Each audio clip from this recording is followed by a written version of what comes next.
for joining us today. So for you coming in. How are you feeling, Stan? All good? Yeah, everything good. Good morning. Good morning, everyone.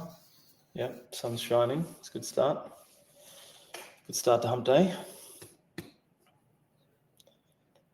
Okay, a few more coming in.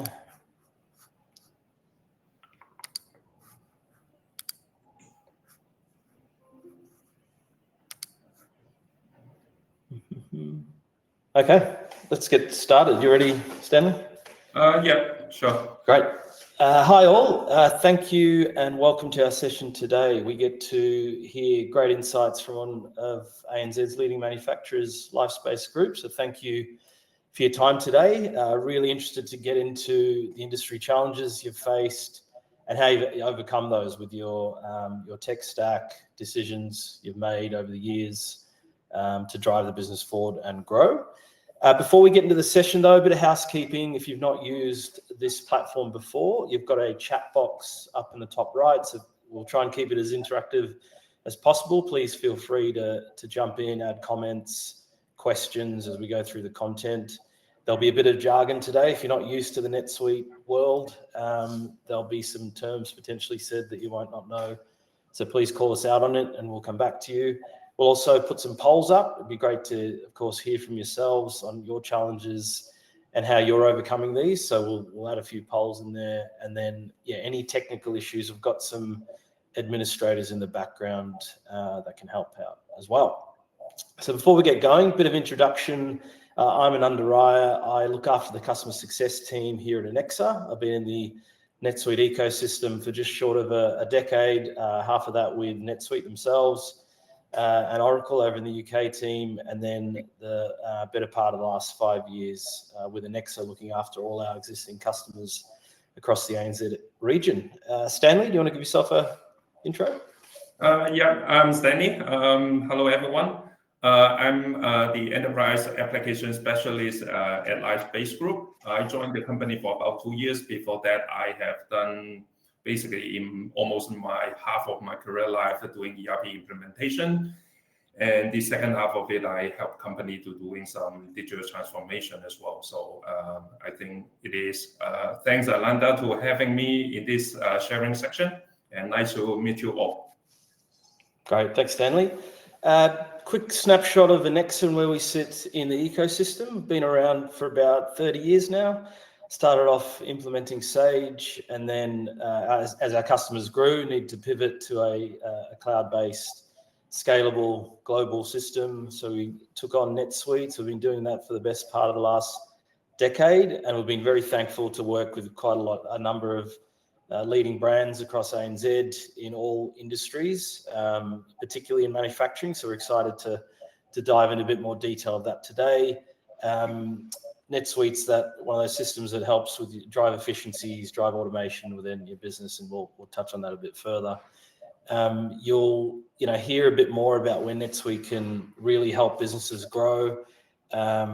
If you're looking to expand your current portfolio, if you're looking to go multi-country, multi-subsidiary, then NetSuite's really a great product for you to enable that growth, allow you to talk to various systems within your business that might be disparate today and looking to integrate in the future. And we'll go through relevant examples as we talk with Stanley a bit further.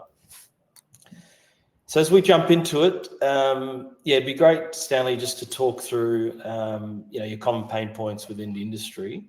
So what we've seen as we've been working a lot within NetSuite, within other businesses, is a lot of it is around visibility and visibility of your data. Data is great. Platforms like NetSuite are great for capturing that, but certainly getting that visible and leveraging that to reduce inefficiencies within the business is not easy. There's compliance, regulation changes constantly, and then of course growing pains as you move potentially into different product lines, different locations. So everyone these days is looking for real-time visibility. So it'd be great to jump into that a bit further, particularly with your experience moving global, looking at different challenges within supply chain. it'd be great to get those insights as we go through this webinar. It's really, I guess, placing a great importance on digitalization, and we'll touch on that a bit further as we get into it. Staying ahead of the game, staying competitive. There's so many changes that you can't control as well. So before we, I guess, get into it, it'd be great to just hear from you a snapshot of the journey LifeSpace has been through, just to get everyone warmed up and into it to get that experience would be great. Yeah. Okay, so maybe I just share a little bit of background of LifeSpace Group, so that which can set a little bit of context of what we are going to discuss going down the path. So LifeSpace Group, at LifeSpace Group, we are passionate about human microbiome. When we're talking about probiotics or prebiotics, and we have been proud of being the #1 probiotic brand in Australia. We headquartered in Victoria, and we have been in this business for over 30 years. And we started from research and development, manufacturing, and also distribution to our customers through online and offline channel. And our market is a global market. And our business model, we have the B2C, B2D, and B2D2C. So basically, it's quite a comprehensive business model. I believe there will be a lot of sharing that we can do with all of you. And last year, we had awarded with Australian Export Award for our e-commerce achievement, because we have quite a big portion. We try to leverage e-commerce platform to support our business growth. And we have a multi-brand strategy offering different product lines. We have LifeSpace itself as a brand. We have Pandavite, we have Elmo oil, and also Coram. So we kind of, like you can imagine, we are running in multi-legal entity, global market, multiple online and offline channel. We have multi-brand strategy. So it's quite complicated, even though we won't say we are a large corporation. But we definitely a very large, medium-sized enterprise. Great, thanks, Stanley. Yeah, certainly been through a lot over the years. So let's dive into some of the challenges, pain points you've experienced. So I'd love to start with the logistics side. So you've gone national, international. Any key challenges you can call out in this space? Yes, when we're talking about the global logistics, basically, as I said, right, we are running our international business model. So we do have a big network of distributors locally in Australia, New Zealand, and also other countries. Specifically to our largest market, which is China market, we have a dedicated team in China focusing on multiple e-commerce channel. And we also leverage a lot of our KOL influencer to help us to boost our sales. And we also have offline channels to support our retail channels. So we were focusing not just on local domestic market, we also focus on largest market in China, but also we also have international business across Asia and also Americas. So for domestic and non-China market, we also have online store for each brand. So that each brand we have online store. So we try to cover. So if you look at our product, our local market, you can definitely see our product in Chemist Warehouse, Coles, and Woolies. But also our consumer can also purchase through our online store. When we had this global business expansion, actually it came with different challenges, especially talking about the complexity and also diversity of our brand and product line, because we want to really cater different consumers' needs and different market segments. And one of the biggest challenges, I would say, it is in the general FMCG market, the demand fluctuation is quite significant. So it can, you can just go up and down every month very differently. So you can imagine our production line, our inventory management, how we're going to cater this fluctuation is definitely a key. So our supply chain team, which has been focusing a lot of integrated supply chain, our supply chain team has established a very robust demand forecasting model, leveraging the week of coverage about our demand. So we don't really just go along with the fluctuation, but we are talking about different product. We classify different products into class A, B, C, D, and different class of product. We will have different week of coverage, okay, so that we can prepare the stock for any low period, but at the same time we have enough stock to cover when the demand is boosting up. And in our production, we also implemented a Kanban production planning process. So if you know Kanban, basically it's just-in-time concept. So we try to use this demand forecasting model and also Kanban production planning process to optimize our inventory turns, while we also maintain very good DIFO to our consumer, so that whenever they need the product, we can deliver on time. So this is a solution. Technically, it is a combination of our core ERP, which is NetSuite system, as well as Excel. So we still rely on some Excel, but we are actually in a process of bringing all this into NetSuite so that we can have one single system and get rid of Excel. And so happen Annexa is one of our service partner to do this implementation. So this is underway. Perfect. Yeah, key to have that data in one place, make those decisions a bit easier. Was there any, I guess, trends with the fluctuation, or was it just the nature of what you're distributing, manufacturing that's unfortunately, there will be a moment in time that we know that the demand is going to boost up. For example, Double 11, which is a kind of like a big day in China e-commerce market. So we know that it's going to come. And sometimes we wanted to boost up our sales through the KOL influencer. So we will arrange different campaign with our KOL. So every time when we have this campaign, our sales number will be just shooting up. And of course, that means the demand as well.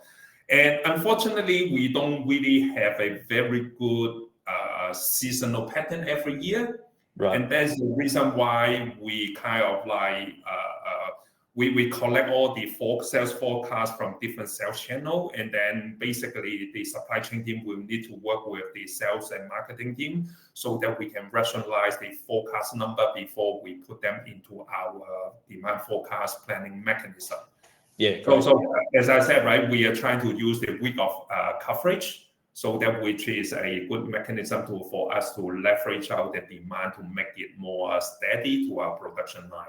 But having said that, we also have a pretty well-established production process, so that when the demand is going up, we may increase our shift from 1 shift to 2 shifts. We may also able to get some casual staff to help us to expand the production. So good that is that the very well-established business process, it is super important for us to take care of this, to tackle these fluctuations. Yeah, great. Yeah, it's an interesting call out that you can only automate so far, and you need that in-depth knowledge of the business and be able to pivot quite quickly. Let's touch on some finance. So you've had to evolve your finance processes over time to cater for the changes and global challenges. So maybe just talk us through how you've managed to overcome this. So basically, when we talk about control or financial control, I would like to bring up one thing, right? For small business, or when a business is growing from small business to medium size, or smaller medium size, or growing to be a larger medium size, the number of staff is definitely also growing as well. So of course, as a small and medium-sized enterprise, we need to trust the people so that they are helping us to grow the business. But once we grow the organization into a bigger scale, we also need to do some risk mitigation as well. Okay, so we trust people, but at the same time, we also need to mitigate any risk, which can be operational risk or financial risk as well. So as a history, as an old story, in LifeSpace, we used to approve the supply invoice. We approve supply invoice so that we can approve for payment. So we found that that might work in the past, but once our business is growing, in order to mitigate risk, we bring the approval process from approve to pay, bring it forward to approve to purchase. So we work with Annexa previously implement a procure to pay process in NetSuite. Now, we have been using NetSuite for more than 10 years in LifeSpace. And we have been using it for our direct purchase, all the production material purchase. We have been using NetSuite, but we did not use NetSuite to do the indirect purchase. Right. So anything that is not related to our production, we went through manual process, paper, email. You can just request your supplier to deliver goods or service. And then once they get the invoice, then we get an internal approval and then finance so that they can make payment. But we found that the approval to better control or to get a proper approval, and also it also helps facilitate our budgetary control as well. And also one more factor is about the expense accrual. We want to book the expense before the invoice comes. As long as the goods has been delivered, service has delivered by our suppliers, we would like to approve them. Now, in order to facilitate all this, we implemented, we extended the procure to pay process from direct material purchase to all the indirect purchase. So right now, every department, they need to raise a purchase order in NetSuite, and then we need to go through different approval process based on our delegation of authority matrix. And then afterwards, then we leverage the system. When we get the supply invoice, we use the system to do three-way matching. So we don't need to validate. We use system to validate the invoice instead of going through another round of approval. And once the invoice is matched with the purchase order details and also matched with what the supplier has delivered and goods or service delivered, then the invoice will be confirmed and then finance and make payment. So this is quite an important control we have implemented recently. That is one example. I guess I can get another example is about management reporting. Okay, managed account reporting. So of course we use our ERP system, which is NetSuite, to do our IFRS and GAAP booking. So financial reporting, in order to fulfill the regulatory requirement, we do all the financial consolidation, financial reporting to fulfill different countries' GAAP requirement. So that is from the financial accounting perspective. But at the same time, for the leaders to manage a business, we also do we leverage NetSuite to do our management accounting. So we design the process in a way that all the P&L we will book against the brand and also book against the department, so that we can have a brand P&L, we can have departmental P&L, which also help, again, our budgetary control and better visibility of how the business is doing. So that is another example. Actually, in terms of control, we are using system to do other control, like, for example, maybe we don't have time to go through detail, but we use the EDI solution, which is something called SPS Commerce, which is a solution of NetSuite ecosystem. We use EDI so that we can automate the order to cash process to our major customer, so that we have less manual intervention. We use fixed asset management module, again, another bolt-on of NetSuite ecosystem to manage our fixed asset. As I said, we use NetSuite to do our financial consolidation, elimination across all the multiple legal entity across the region, etc. So I guess this gives you a little bit of sense about what type of financial control we are doing by leveraging the technology. Yeah, that's great. And you touched on it there. There's many great solutions in the partner network that feed into NetSuite to help with that control. So, and those are the sort of things we can get into detail with your specific business use case for the guys out there listening. Great. Another key challenge within this industry is, of course, traceability compliance that I touched on earlier. Yep. Can you maybe just go through challenges you face, what's working for yourselves, because it's changing all the time. So yeah, it'd be great to get some insights on what you've. I guess because your title, we're talking about traceability and compliance, right? So in order to answer this, maybe I can share with you about our business application landscape so that we can have a little bit of context on when I explain detail.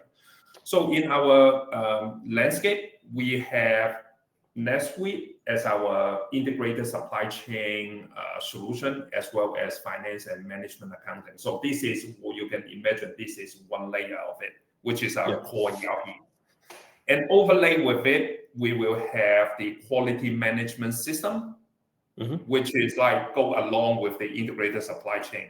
This quality management system enable Lightspace to fully comply with our TGA and regulatory requirement. Okay, so the quality management. And in parallel to this integrated supply chain, we also have another major system called anti-counterfeiting and tracking system. So that system allows us to track the material all the way to the product supply chain flow.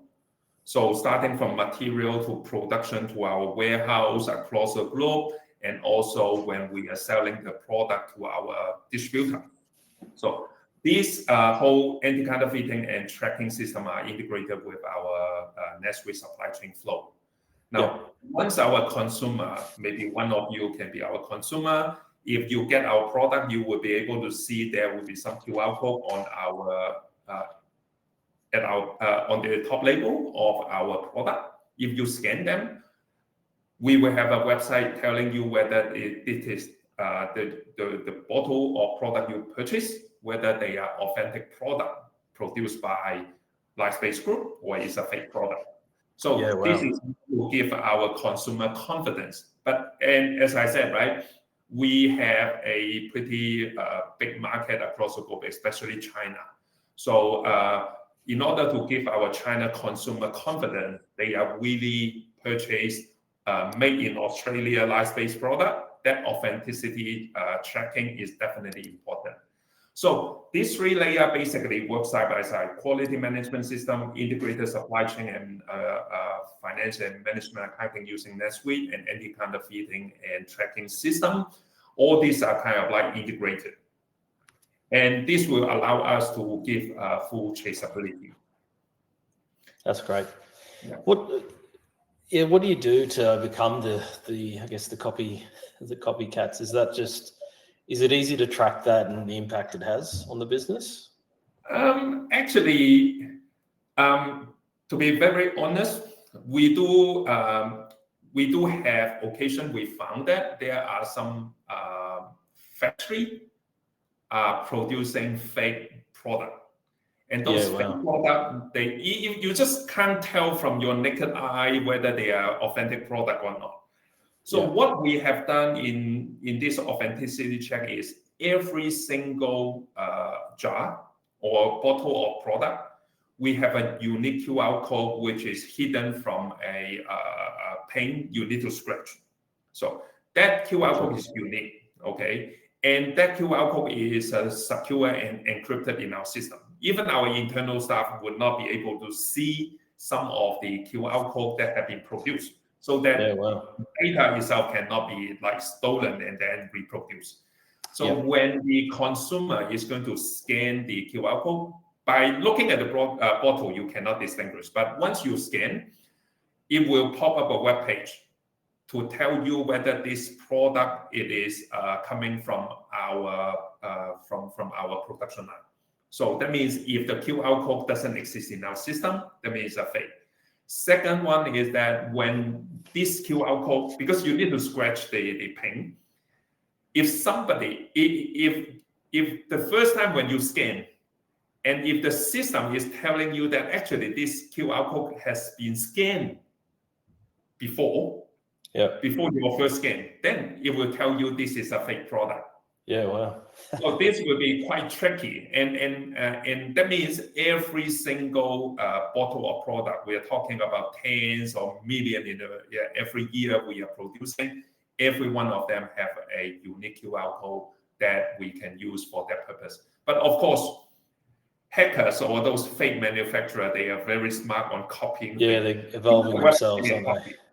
But one thing that they cannot copy is our domain URL. So basically, in order to prove that this is an authentic product, if the website is not our brand website, then that means it's a fake website as well. So, but having said that, it is pretty challenging to Livespace and also other company or our competitor. They are running into similar challenge, but good that we have such a facility and system, and having this technology to support us to do that, our consumer had a lot more confidence on what they are purchasing. Great. Yeah, particularly when it's something you're consuming in your body. Yeah, because we are talking about health product. Authentic product is definitely not a t-shirt or a hat or something, but still, brand awareness and trust is crucial. Great, that's great. So we've touched on challenges. It'd be good to pivot to success and where you've seen success with how you've evolved over the years. So I guess for manufacturers, there's many on the phone on the webinar today, particularly around your moving to an ERP and that digital transformation you've been on. Is there some insights you can share on that journey? You mentioned 10 years. It's a long time on the one system, but of course you've evolved and added others, integrated others into your ecosystem. So anything you can call out would be great. Yeah. To address key success factor, I believe the most important thing or the most important starting point is about your business objective and requirement. So we don't adopt a technology for the sake of adopting technology. Okay, we don't adopt AI because AI. We adopt AI because we have business requirement that AI as a solution can help us. Yeah. So in Livespace, we always try to define clearly about the business driver. So, but in general, I would say this business driver, we can logically break it down into multiple categories. First one, because we're producing health product. So in terms of regulatory traceability compliance would be basically one key business driver, okay? Second one is talking about our P&L, which include how can we secure growth, expand, explore new revenue stream. Mm-hmm. And at the same time, we find all the way to leverage technology to drive our business operation efficiency improvement and also cost reduction, which can help us on the P&L. So, and then next business driver will be about risk mitigation. How can we leverage the technology to help us to implement necessary control? Okay, we don't over control, we don't under control, we trust people, but at the same time, what are the necessary control we need to put in place? And last aspect will be business insight. And Ananda shared that, okay, visibility, real-time visibility is important, right? Definitely, yes. And whether we can leverage our data to translate our data into useful information or insight to our leaders will be important. So these are the key driver to drive Livespace Group IT team or my IT team to really select the right technology solution to fulfill this requirement. Now, once we have this clear in terms of business objective and the detailed requirement. So I would say in many organizations that I've been observed, not all organizations are very sophisticated in terms of articulate business requirement. They might have They might articulate the wish, but not really system business requirements. So this is important. With the leaders, you need to define clear business objective or driver, and then you will need to, as an organization, define the detailed business requirement that can serve the purpose of system implementation. Now, next one, after you have the requirement, you need to find a solution. So it is very important for you to do a proper solution selection, okay? Because when we select like ERP, there are many ERP, SAP, Oracle, e-business suite, NetSuite, Microsoft Dynamics, you name it, right? There can be a lot of evolving ERP. You need to pick a solution that are fit for purpose. And you also need to, because we are SME, right, medium-sized enterprise, cost effectiveness is also important. You don't need to buy a Ferrari for the sake of the travel that which can be done with Tesla or Toyota. So fit for purpose, cost effectiveness of solution selection will be important. And then once you select the solution, the next thing is about you will need to have the experience on implementing the business solution. It can be ERP or other CRM solution, HR solution. You need to have someone who know the tips and tricks on doing implementation. Of course, if you don't have that experience, you can still get it done. But the time or the path you need to go through may be longer than you need or you can afford. So that is important. And last one will be about standard off-the-shelf package. You need to learn how to compromise. No matter how Ananda or the big C word or any ERP vendor telling you, oh, okay, our ERP software is great, Great for one company doesn't mean it fit the other company. Okay, that's right. And every commercial off-the-shelf package, they will have their beauty. Otherwise, they cannot survive. But at the same time, they will have different system limitation because of their solution design. So some of this limitation, you will need to compromise in a way that the implementation of the solution you selected still give you ultimate benefit or achieving your objective. But there can be some nitty-gritty thing your business may need to compromise because they cannot fulfill your requirement. So you just need to classify your business requirement in a way that is critical to the business, that is major requirement. These are minor or nice to have requirement. You just need to compromise with some of the nice to have requirement. But of course, you can find a good fit solution. Then of course, congratulations. So these are the key factors that I would say, in order for you to implement ERP or other business application, these are the journey in the implementation you will need to consider, and you need to get them right. Now, for medium-sized enterprise like us, usually we don't have that many IT resources, okay? Or the IT resources you have may not have the necessary skill set that you have. Now, in such a situation, you may need to looking for some service partner to help you out, which is one-off. And after the implementation, you also need to see, I would highly recommend or suggest your IT team, you need to build up the skill set so that you can self-sufficient to support the system. But before you achieve that, you may still also need to rely on some service partner to help you out. Now, at LifeSpace, I would say, given that we have 10 years of experience managing NetSuite, we are kind of like self-sufficient. But when we talking about rolling out adopting new modules, sometimes we can do it ourselves, but sometimes we will also leverage our service partner to help us as well. Yeah, great. Yeah, I was just going to say it's really important you have a plan in place to build up your internal capabilities. You're working in your business day in, day out. You understand from a business point of view what the objectives are. So yeah, certainly being able to then tie that to the technology you have in place is important. Then of course you come to Annexa or whoever's helping you for that particular system for the more complex requirements.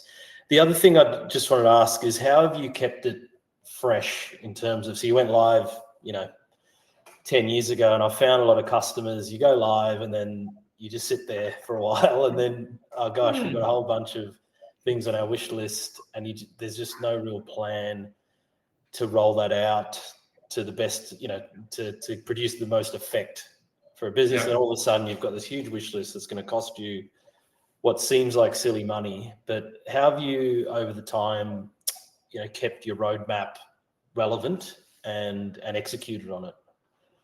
So put it this way, right? Whatever technology that we have in our portfolio, okay, or business application in our portfolio, we regularly doing architecture review. So when we say architecture review, we are not talking about technical stuff, infrastructure. We're not. We're talking about architecture review is not really to review our business requirement and also our business application landscape. So in the past 10 years, we have get rid of some system, we consolidate some system, we automate some system, we implement some additional module for some system, we replace manual or digitize some of the paper manual work into our system.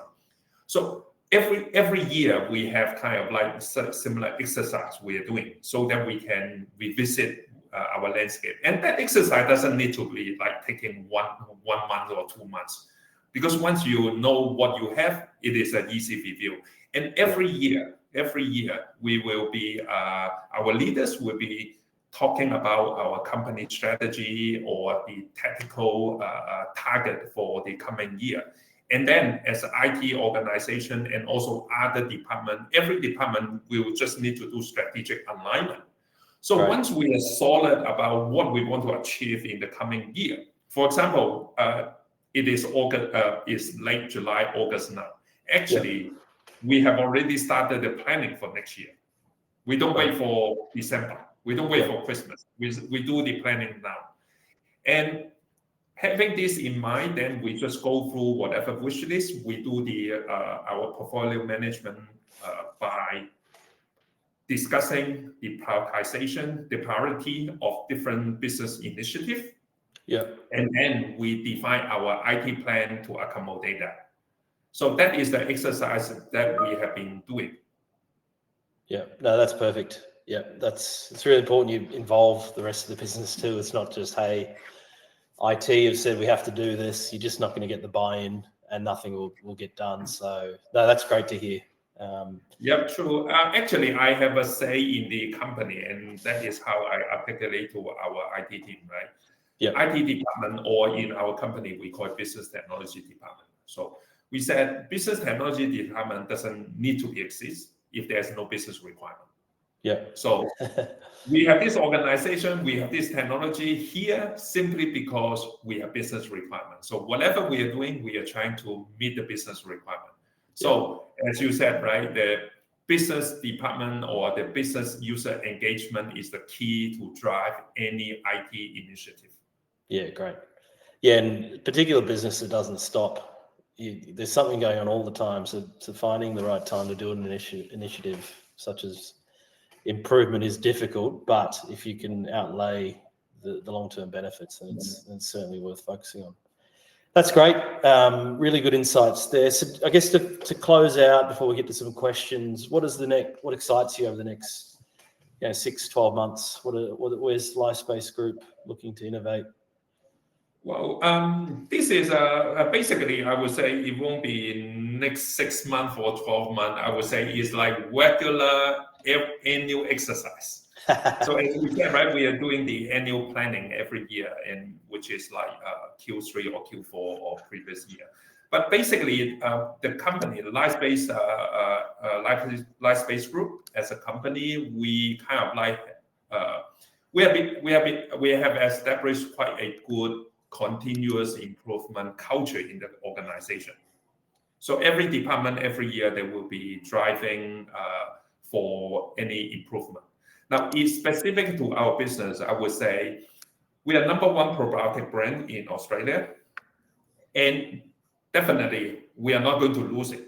Okay, we are going to keep fighting to secure our #1 position for sure. But at the same time, we found that there are more and more new players, and also our competitor is trying to do a lot of things to compete with us. So this is ongoing every day. Everything we will find that. And in order to do that, our marketing team, our R&D, we are trying to do research and try to develop some new formulation that can be market specific, so that we can secure or improve our position in every single market by providing something that are tailor-made to that specific market. But of course, we also have our signature product that has been like great, across the globe. But we would like to also introduce some of the market-specific products. So, which is something that the R&D team and also marketing team have been doing. And from technical side, we need to make sure that if our product lifecycle management, we have a lot more new product development, enhanced product development, how our integrated supply chain can support these evolving products. And also the pace is getting faster and faster. So that means our agility of our system and also our business process has to just accommodate that type of new requirement. So that is one aspect. Business and our IT side, we will need to hold hand in hand so that we can support each other. And then another aspect is definitely about any revenue stream, new revenue stream. For example, the e-commerce channels. So we will need to improve our e-commerce channel or establish new e-commerce channel. And in terms of cost and operation efficiency, again, we kind of like review all the business processes so that whether there's any room for improvement, then no matter it is system or non-system related, we will try to improve. Okay, and then one more thing is about the cybersecurity. Yep. So, which is not really about annual planning. Cybersecurity is more like a day-to-day activity. Okay, because hackers doesn't stop. Okay, so in terms of cybersecurity, every day actually every year we try to uplift our cybersecurity protection capability in the organization. No matter it's about education program to our staff, or we uplift our security operations center, SOC operation, and also how we can do better cybersecurity communication. All these type of things, governance, solution, etc. on cybersecurity, that is day-to-day job of IT team, which is not limited to any time. As I said, hacker doesn't stop. And all these are what we can see in the next 12 months. But I would like to highlight one thing though. It is about the overall leadership in an organization, how we can drive every department going in the same direction. That is our captain of a boat doing, right? So it is important for which I can observe from LifeSpace group. Our leaders, they communicate our company vision and mission. They communicate what type of culture we, as an organization, we would like to have. We address a lot about the people and also business processes. Okay, and all this, they will also address. Okay, we need technology to support all this. Yes. So and all this will become translated to our job. I mean, my team's job. And having said that, there's one, I would say, one transformation that I can see in the company in the past 2 years is about knowledge management. So we do capture a lot of knowledge into our knowledge management system instead of just individual people's mind. Because when we don't want to let the staff take the knowledge and then leave the company. We would like to capture them in our knowledge base so that it stays to the company. So these are quite important, and then we are going to continue to do this. Perfect. That's great. And I love that you touched on people there, because whilst a lot of this is about technology and automation, AI, 80-90% of the things you do is the people you work with and you know, the way they like to innovate and have ideas. So that's great. That's front of mind, and it's coming down from a leadership perspective as well. So that's really good to hear.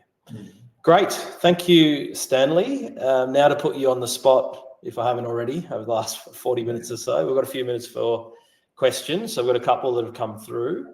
This is a good one. Where have you, I guess, seen the most impact in reducing manual processing from the automations you've introduced over the years? I would say if we say 5 years ago, I would say a lot of the automation will be happening in the integrated supply chain.